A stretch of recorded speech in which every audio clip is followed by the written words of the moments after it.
ஹலோங்க, எல்லாருக்கும் இனிய விநாயகர் சதுர்த்தி நல்வாழ்த்துக்கள். அப்புறம் நல்லபடியாக விநாயகர் சதுர்த்தி கும்பிட்டுருப்பீங்க. ஆஸ் யூஷுவல் எப்பவும் போல் கார்த்திக் நேரமே ஆஃபீஸ் கிளம்பிட்டாங்க. நாங்கள் ஈவினிங் தான் நாங்களும் எங்கள் வீட்டில் வந்து விநாயகர் சதுர்த்தி கும்பிட போகிறோம்.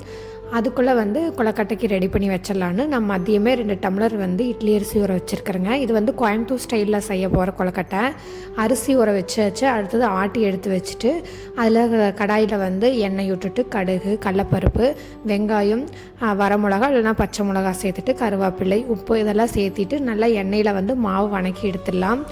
மாவு நல்லா ஓரளவுக்கு கெட்டியானதும் அது ஆறுறக்குள்ளேயே வந்து பிடி கொலக்கட்டை மாதிரி பிடிச்சு வச்சிடலாம். இது வந்து கார கொலக்கட்டை. அடுத்தது ஸ்வீட் கொலக்கட்டைக்காக ரெடிமேடு ரைஸ் மாவு எடுத்திருக்கேன்.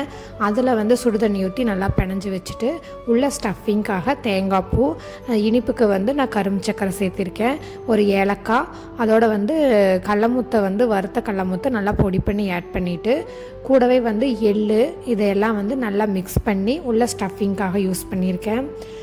கார கொலக்கட்டை பார்த்திங்கன்னா சைட் பை சைடு வந்து ரெடி ஆயிடுச்சு. இனிப்பு கொலக்கட்டையும் அச்சில் வச்சு எடுத்தாச்சுங்க. இது அச்சு வந்து ரொம்ப ஓல்டு மாடல், நான் புதுசாக எதுவும் வாங்கலை. இது வந்து நான் வாங்கி ஒரு 7 இயர்ஸ் இருக்கும். அப்போ சாமி கும்பிட்றதுக்காக செய்யறதுக்கு வாங்கின அச்சு தான் இப்போ யூஸ் பண்ணுறேன். பெருசாக என்கிட்ட அச்சு புது மாடல் இல்லை. நெக்ஸ்ட் டைம் இந்தியா போகும்போது வாங்கிட்டு வரணுங்க. கூடவே வந்து இன்றைக்கி சக்கரை பொங்கல் செய்யலை. நான் எப்பவும் போல் சக்கரை பொங்கல் தான் செய்வேன். இன்றைக்கி வந்து வெண்பொங்கல் செஞ்சுக்கலாம், அப்படியே டின்னருக்கு யூஸ் பண்ணிக்கலான்னு நான் வெண்பொங்கல் செஞ்சுட்டேன்.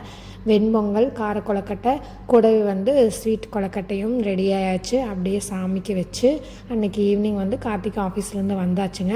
எல்லாம் ரெடி பண்ணிவிட்டு சாமி கும்பிட்டு நைட்டு பார்த்திங்கன்னா எங்களுக்கு 7 o'clock மேலேயே ஆயிடுச்சு. அதோட சாமி கும்பிட்டு கூடவே டின்னரும் சாப்பிட்டு முடிச்சாச்சுங்க. இன்னொரு வீடியோவில் பார்க்கலாங்க. பாய்ங்க.